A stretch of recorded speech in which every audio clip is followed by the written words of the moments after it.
Good afternoon. Good afternoon. Welcome to the live. We have gotten word maybe about 10 minutes ago at the most that the jury has reached a verdict on the Diddy trial on counts 2, 3, 4, and 5.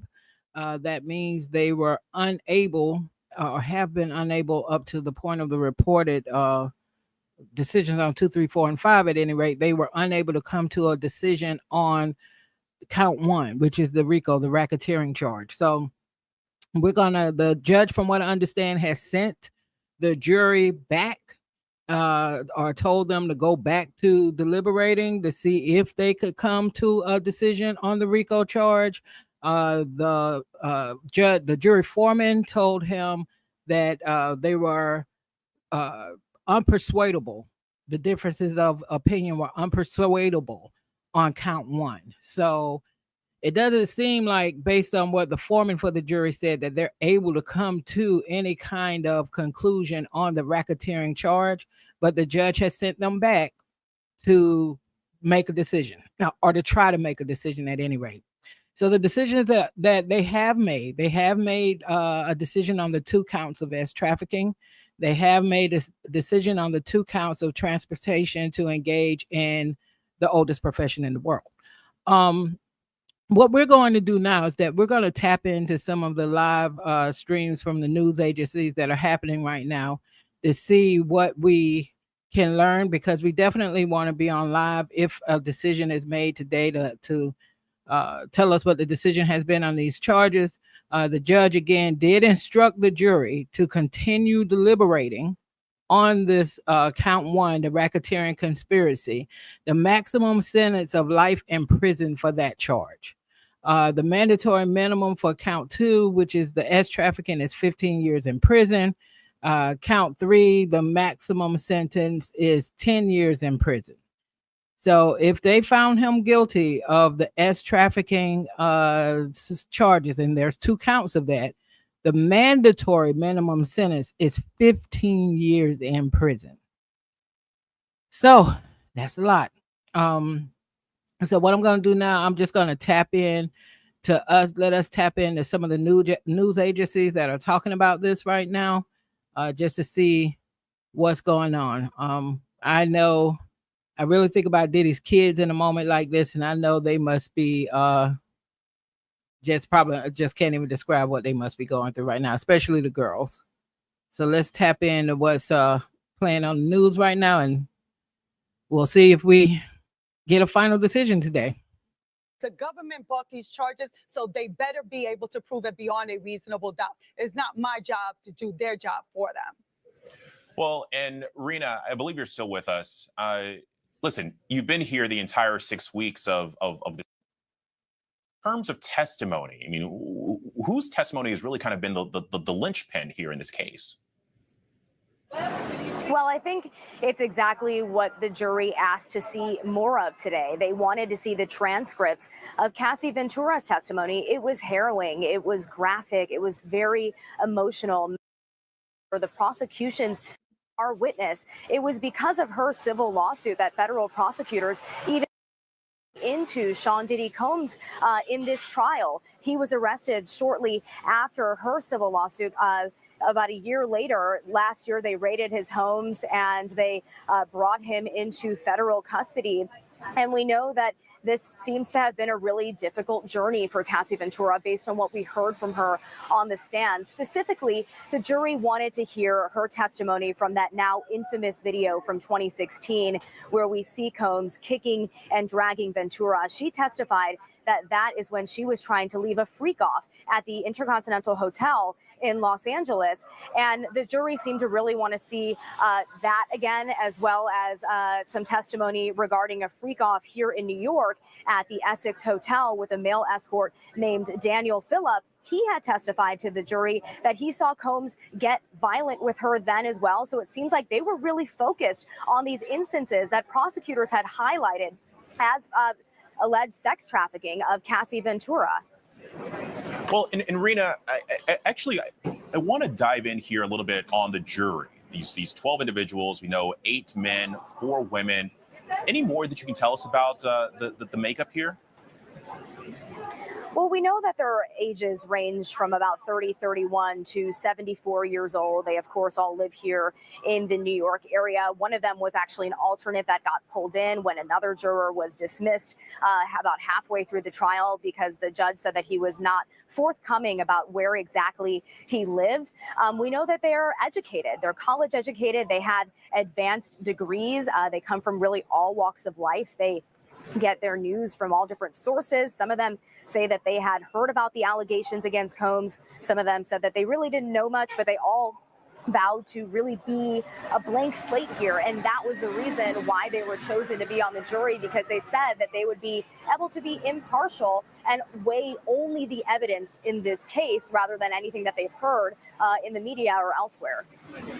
Well, and Bernarda, in your experience, I know you've been in this moment before as a client of yours is awaiting their fate, a decision that one way or another is going to change the course of their life. We're getting these notes from inside the courtroom here, and it says that at one point it appeared that Diddy was wiping his eyes and that he rested his chin in his hand. His defense attorneys, at least two of them, stood with their arms around one another.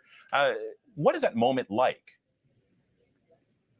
Well, that moment is very nerve-wracking. I will tell you that I was a prosecutor for 16 years, so I did it on the opposite side for 16 years, waiting on that verdict. And also I've been a defense attorney and currently am a defense attorney. Now, when it comes to a trial, I am not nervous at any point during the trial, with the exception when you get that note that there is a verdict, because you lose all control at that point. So in terms of the defendant, Sean Combs, right now, you got to think that his fate, his future lies in the hands of these 12 jurors. And now they know at least the answer as to 4 of those charges, how it will affect Sean Combs. So it is very nerve-wracking, especially I've been sitting in that courtroom throughout this entire trial, with the exception maybe of a day or two. And the way that the attorneys and surround Sean Combs and support him. So for me to hear how they're huddled around him, they're holding him, he's wiping tears from his face, and his family inside of that courtroom also trying to figure out what is the fate of this human being, because they know of the large exposure that they have. Right now, all they can do is try to comfort him and to tell him that regardless of what happens, that they will move forward with future legal action, being if it is a conviction, that they will move with the appellate process, so to still stay strong.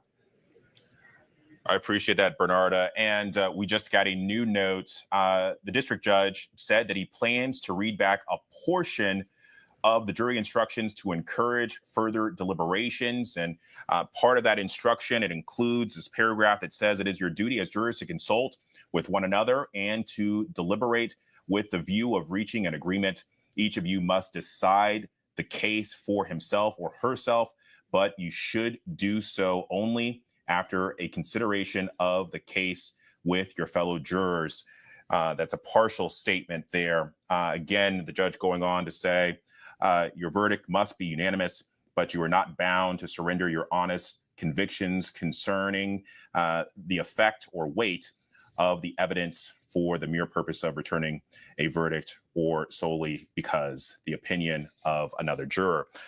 For more on this, I want to bring in Kelly Carter, who is a senior entertainment reporter for ESPN's Anscape. And Kelly, when we talk about the legacy of Diddy, it's hard to think about the 90s and hip hop without mentioning his name. But this is a trial that has now really impacted that legacy. Yeah, it's interesting because I think so many of us have been playing this, and when I say us, I really mean the entertainment industry has been playing this wait and see game. And I think that regardless, and this is the truth of the matter, is that regardless of whether there's a conviction or there's acquittal, this trial changes how we talk about Sean Combs' legacy moving forward. It'll be virtually impossible to talk about, all the contributions that he's had without also talking about how the summer of 2025 had all of us, learning. So while they're talking more about basically us just waiting, just to bring everybody up to speed with where we are, the jury has come back with a decision on counts 2, 3, 4, and 5. That means they have made a decision on the trafficking charges, and they have made a decision on the transportation for the oldest profession in the world. On those two things, they made a decision. The RICO charge is a charge on which they are hung up on right now. And per the jury foreman, they were, I think he used the word unpersuadable opinions to count one. The judge wants them to keep deliberating. He wants them to try to come to a conclusion. He sent some instructions back to them that also emphasize, though, we want you to try to come to a conclusion, but if you disagree, you do not have to change your earnest opinion or view just to, come to a unanimous decision. I'm paraphrasing, but that is in short what he said. So again, the jury has come to a verdict on counts 2, 3, 4, and 5. They are unable, as of the last report from the jury foreman, they are unable to come up with a verdict, a unanimous verdict on count 1, which is the RICO charge. The jury has now entered the courtroom. The judge is going to instruct them as to their note and also tell them that if they're done for the day, they can send another note saying as much. So I guess that means we'll see. I guess that might mean that they're still deliberating or will still be deliberating on count 1. I guess unless they come back and say something else. I'm just trying to go back and forth between screens here to make sure we don't miss if a decision is made. On the trafficking charges, there are 2 trafficking charges. Those charges come with a mandatory minimum sentence of 15 years. 15 years. The transportation for the oldest profession in the world, those come with, I think, a maximum sentence of 10 years in prison. The RICO charge, if he were to be convicted of the RICO charge, it would be life in prison. This is, yeah. They said Diddy was in the courtroom wiping tears from his eyes, said he was surrounded by his attorneys. I think at this point, I think maybe all of his kids, except for the baby, of course, may be in the courtroom coming back thinking that there may be a verdict at this point. So it's a lot of wait and see at this moment. And I'm trying to just stay very closely to what is happening so that we know as soon as there is something to know what has been decided. Last thing we got updated from CNN, the jury was being called back into the courtroom just for the judge to respond, I guess, to their note. And let's tap back into some of the other news feeds just to see if there is anything going on there that might tell us more of what's happening closer to real time.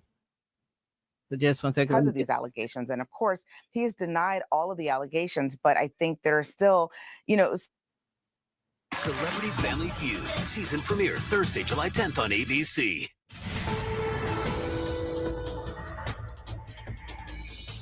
All right, we have more breaking news coverage here on ABC News Live Reports. The jury reaching a partial verdict in the sex trafficking and racketeering trial of Sean Diddy Combs. A note sent to the judge saying that the jury is unable to reach a verdict on the racketeering conspiracy count, adding that there are, quote, unpersuadable opinions. Both prosecution and defense attorneys agreeing with the judge's plans to instruct the jury to continue deliberations, and the next steps are apparently being debated right now. We just actually got an update. The judge brought the jury back into the courtroom to tell them to continue to deliberating. He also said they can decide if they want to do that this evening or return to resume tomorrow in the morning. And for more on this, I want to bring in ABC News legal contributor and trial attorney Brian Buckmeyer, who has been following this along with us. And Brian, you brought up something called an Allen charge, which, and I'm going to attempt to put my legal hat on here, but that is essentially a jury rendering a partial verdict here that the judge could potentially accept.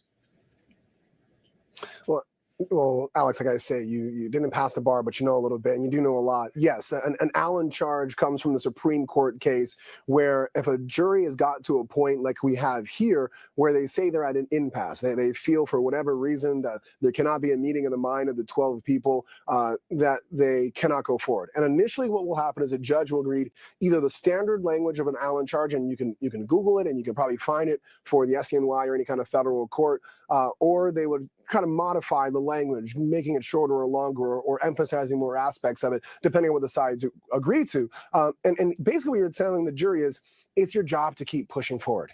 It's difficult, and we understand you may have different opinions, but lean on each other, talk to each other, try to converse and see if there's other facts or arguments or suggestions where you can all come to consensus, whatever that consensus is. And in an Allen charge, you cannot feel like you are moving the needle in one way or the other. It has to be absolutely neutral. It cannot. So just to bring everybody up to speed, that's where we are right now. The judge called the jury into the courtroom, asked them to continue deliberating on count 1. They have made a verdict on counts 2, 3, 4, and 5. They are hung up right now on the RICO charge. The jury foreman said they have unpersuadable opinions on the count 1, which is the RICO charge. But the judge is asking them to try to deliberate a bit more to see if they can come to a consensus. However, in his initial notes that was read on another channel back to the jury, he did also say, but if you firmly believe that this is not to persuade you to just come to a unanimous decision just because, just see if you can kind of talk it out and come to some kind of conclusion. So that's where the jury is right now. And they're asking the jury if they want to continue deliberating tonight, or do they want to come back tomorrow and start deliberating. And I wonder, with July 4th holiday right around the corner, what they might say to that. Counts 2, 3, 4, and 5. They have made a decision on counts 2, 3, 4, and 5. Just as a reminder, there are 2 counts of S trafficking, and there are 2 counts of transportation for the oldest profession in the world. Those 2 counts, the S trafficking charge comes with a mandatory sentence, if convicted, of 15 years in prison. 15 years, okay? The count for transportation to engage in the oldest profession in the world, that has a maximum sentence of 10 years in prison. And you can see now on your screen where it's broken down. Count 1, maximum sentence of life in prison. That's the RICO charge. Count 2 and count 4, they're both for the S trafficking by force, fraud, or coercion. Both of those charges come with a mandatory minimum of 15 years in prison, and you could get a maximum sentence of life in prison. Counts 3 and 5 are both there's 2 counts for the transportation to engage in the oldest profession in the world, and both of those charges come with a maximum sentence of 10 years in prison. So depending on what the jury has decided, and we don't know yet, we just know they have made a decision on counts 2, 3, 4, and 5. They have made a decision on those particular charges. As you can see, this is a lot of years. And I mean, if he's found guilty of any of these charges, 2, 3, 4, and 5, those are a lot of years. It's going to be interesting to see, once the jury did deliberate, did they make a distinction on these charges far as Cassie and Jane? Because the 2 counts for the S trafficking and the 2 counts for the transportation to engage in the oldest profession in the world, that's 1 for Cassie and 1 for Jane. So it's going to be interesting that, did they have a split decision? Did they go maybe guilty on certain charges for Cassie and maybe not for Jane? That's a possibility.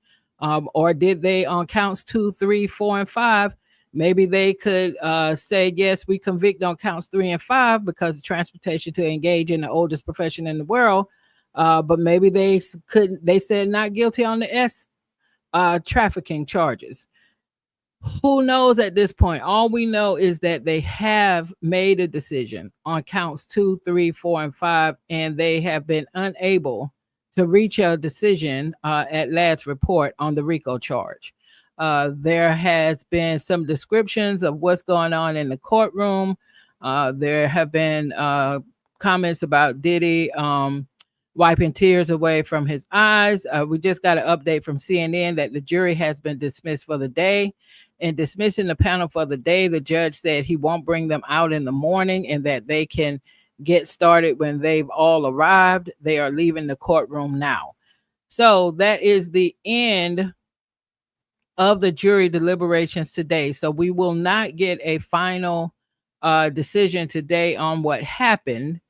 But what we do walk with today knowing is that they were able to reach a decision on counts 2, 3, 4, and 5.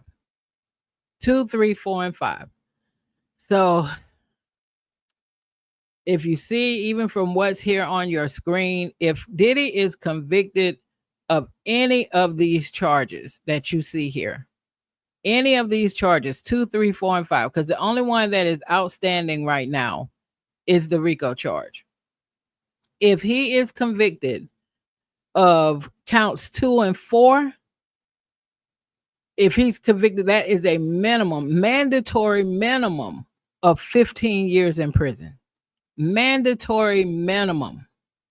If he's convicted of counts 2 and 5, the maximum sentence is of 10 years.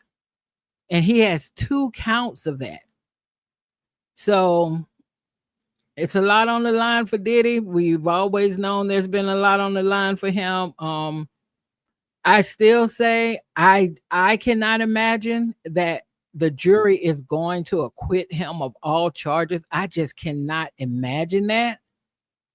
I knew, like most of us did, that RICO charge was going to be one that he was either going to be found not guilty on, or one that was going to give the jury the most pain for all the reasons we've discussed. We didn't see a criminal enterprise. It really felt like the government was twisting itself in a pretzel to try to make as what we understand to be RICO and racketeering apply to Diddy. So when the jury got that count 1, they did exactly what a lot of us thought would happen. They struggled with it. And according to the foreman of the jury, where they stand on that right now, they have unpersuadable opinions on count 1. Unpersuadable opinions. So the jury has gone home for the day. We know that they will be back tomorrow.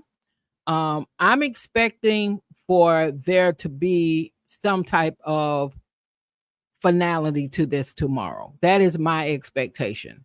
Whether it's going to be they were able to come to a consensus on count 1, or the judge accepts the decisions on counts 2, 3, 4, and 5, and count 1 is one that it's a hung jury on that one. So I'm sure this will be talked about a lot tonight in the press, and covered everywhere, of course, just to see what's going on. It's been a long journey. This trial has been. We are in the 8th week right now. It was their intention to always try to wrap this trial up prior to July 4th, and they are right up against that. I think they're going to be able to do that. And I think they're going to be able to do that without shortchanging any of the process. I think it says something that the jury decided to go home for the evening and start over again in the morning as it relates to count 1, because they were offered an option of either they could continue deliberating now and just try to wrap this thing up, or they can come back tomorrow and start on count 1. And they decided to come back tomorrow. So sounds like we have a jury that is willing to put in the time to try to come up with whatever their final decision is going to be across all of these various charges. But that is where we stand as of now. Again, the jury has made a decision on counts 2, 3, 4, and 5. And we're still outstanding on count 1. The jury foreman said they have unpersuadable decisions or opinions on count one. So they will be back in court tomorrow. The jury will be back in court tomorrow to try to see if they can come to a consensus on count one. For me, I am hoping that if they do come to a consensus on count one, I am hoping that it's not guilty on count one, because I never felt this was a RICO case. The other charges, I think there's a lot of information there where I could see if he's convicted. I could see it very easily, especially counts 3 and 5. Counts 3 and 5 to me were always the easiest charges. Those charges to me were the ones that were closest to a slam dunk. The transportation to engage in, I keep saying, the oldest profession in the world because of how YouTube makes us talk. Okay.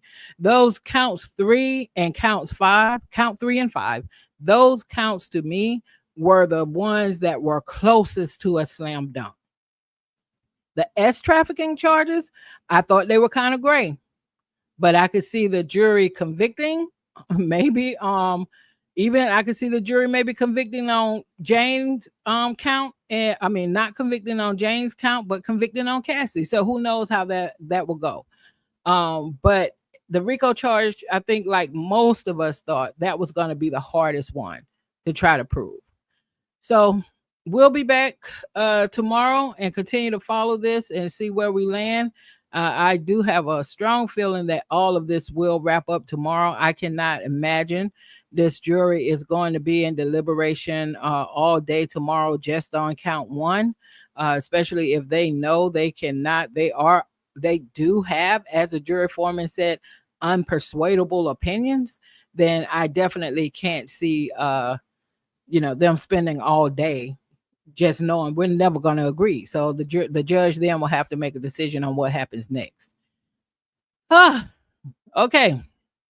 So with all that being said, thank you all so much for dropping by, checking out the video. Please thumbs up the video, drop a comment, even if it's just to say hello.